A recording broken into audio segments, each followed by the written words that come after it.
Ya, Assalamualaikum warahmatullahi wabarakatuh. Tabe kutande cara aku pura di podcast ke Google channel. Maroso ada, maroso agama, maroso pemerintah, mengata, nadia belon.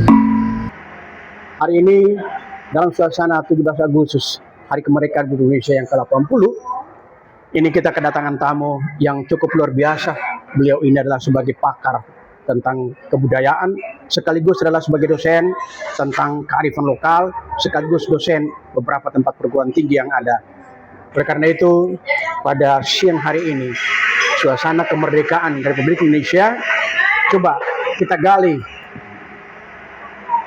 bagaimana pengetahuan beliau berkaitan dengan kebudayaan, undang-undang kebudayaan, berkaitan bagaimana tentang peranan BMA, dan sekaligus kebijakan-kebijakan apa saja yang bisa kita lakukan dalam rangka untuk kegiatan peningkatan kearifan lokal di daerah, sekaligus adalah untuk programnya Pak Gubernur kita berani harmoni dan berani berkah untuk Sulteng Nambaso. Hari ini adalah Pak Dr. Temudin Daeng Mangerah Bawa. Beliau adalah sebagai satu kita punya pakar pada hari ini. Bagaimana menurut Bapak? Bagaimana berkaitan dengan kegiatan-kegiatan keadatan, bahkan mengenai undang-undang kebudayaan yang menurut Bapak? Silakan, Pak. Terima kasih. Assalamualaikum warahmatullahi wabarakatuh. Kami netabe, netandeng, pakaugen, pakabaso, kakita poro, terutama dari Badan Musyawarah Adat Provinsi Sulawesi Tengah. Informasi buat kita semuanya, kenapa ini kebudayaan dan adat harus dipertahankan di negara kesatuan Republik Indonesia. Karena ada amanah Undang-Undang Dasar 1945 Pasal 18B ayat 2. Negara mengakui dan menghormati kesatuan-kesatuan masyarakat hukum adat dan hak-hak tradisional sepanjang masih hidup sesuai dengan perkembangan masyarakat dengan prinsip negara kesatuan Republik Indonesia yang diatur dengan undang-undang. Kemudian di situ kebudayaan, karena kebudayaan ini kita melihat dari Undang-Undang Dasar 45 itu karena budaya kita di Indonesia ini banyak sekali, terutama saja untuk di Sulawesi Tengah. Kebudayaan kita dengan suku kita itu ada sekitar 24 suku yang ada. Akibat dari itu, maka Badan Musyawarah Adat Provinsi Sulawesi Tengah membawahi 12 kabupaten satu kota yang disebut dengan Dewan Adat. Kota dan kabupaten.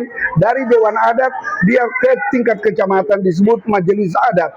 Yaitu sekitar 75 kecamatan dan 75 kelurahan itu disebut Majelis Adat, dan 1843 desa disebut Balengga Nuada atau lembaga adat. Demikian untuk sementara. Iya, saya kira ini luar biasa, ini perkembangan berkaitan dengan keadatan. Bagaimana berkaitan dengan kegiatan-kegiatan yang telah dilaksanakan kemarin, kita informasi-informasi menyangkut masalah pada waktu kita libur Petanggaran Nuada, ya, terkait dengan ada. Menurut Bapak bagaimana tentang hukum adat yang ada di daerah kita? Mungkin Bapak bisa menjelaskan terkait dengan Kota Palu dalam hal ini. Betul. Jadi ini sudah dua contoh.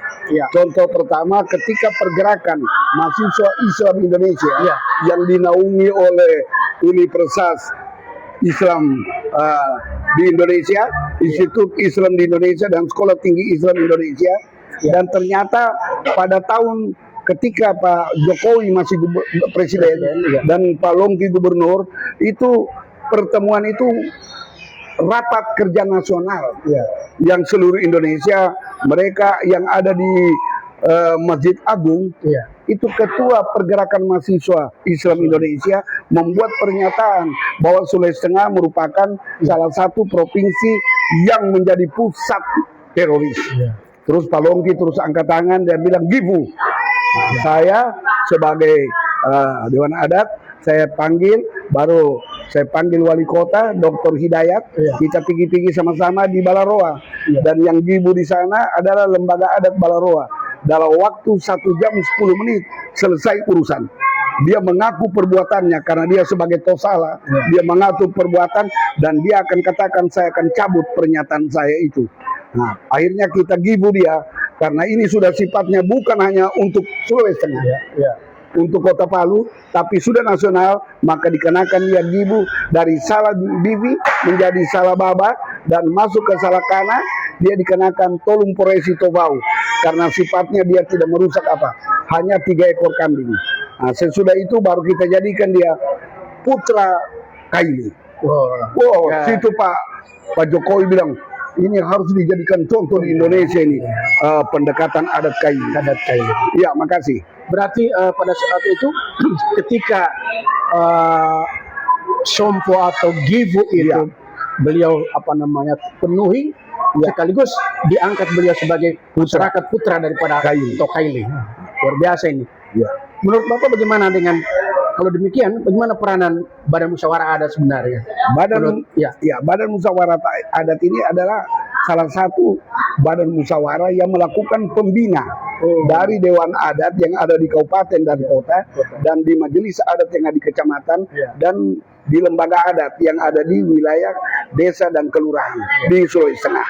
Nah, dengan adanya Badan Musyawarah Adat ini menjadi contoh Indonesia karena belum ada tingkatan-tingkatan yang ada di 38 provinsi, 416 kabupaten dan 98 kota di Indonesia. Makanya kita ini dijadikan contoh ya. Dibilang oleh Pak Jaksa Agung tahun 2023 waktu datang di Kota Palu, dia bilang karena sudah tidak ada konflik, sudah berkurang itu namanya narkoba. Akibat pendekatan adat, maka kita dijadikan pendekatan restorasi justice. Semua persoalan yang sifatnya salam bibi, ucapan, dan salah baba adalah perilaku, itu tidak perlu dibawa ke kepolisian dan kejaksaan, tapi diserahkan kepada balengga-balengga nuada, lembaga adat untuk menyelesaikan persoalan itu. Jadi tindak lanjut itu memang Pak Dokter, itulah yang dilaksanakan oleh Badan Musyawarah sampai sekarang ini. Ada kerjasama kita dengan Kapolda, kerjasama kita dengan kejaksaan, dan bahkan sekarang kerjasama dengan perguruan tinggi, dan kerjasama kita juga dengan RRI sebagai informasi kita. Dan menurut Bapak, Pak Dokter, terkait dengan itu, bagaimana adat sendiri ini dalam perspektif menurut Bapak terkait dengan Hari Kemerdekaan ini? Ini dalam rangka Hari Kemerdekaan Republik Indonesia yang ke-80, kita harus jaga 4 pilar ini. Pertama, Pancasila sebagai way of life dalam kehidupan bermasyarakat, berbangsa dan bernegara. Baru Undang-Undang Dasar 45, kemudian NKRI, dan yang terakhir itu Bhinneka Tunggal Ika. Nah, kata kaitan di Bhinneka Tunggal Ika inilah memperkuat kebudayaan dan adat istiadat. Nah, sehingga ketika kita menjunjung tinggi, maka bahasa Kaili mengatakan riumba tanah rajege, di situ langit datang. Di mana bumi dipijak, di situ langit dijunjung. Maknanya siapapun yang datang, suku apapun yang datang di lembah Kaili, termasuk 6 agama resmi di Indonesia, ketika dia datang harus dijaga keamanan dan kenyamanannya dengan pendekatan masin tubuh kita maroso, morambangan kita marisi, bersatu kita kuat, bersama-sama kita kokoh. Inilah pendekatan kita. Luar biasa. Tentunya ini adalah pilar yang didukung, itu adalah yang biasa kita sebut sama-sama Tonda Talusi. Yaitu pertama adalah adat, agama, dan pemerintah. Ya, itu.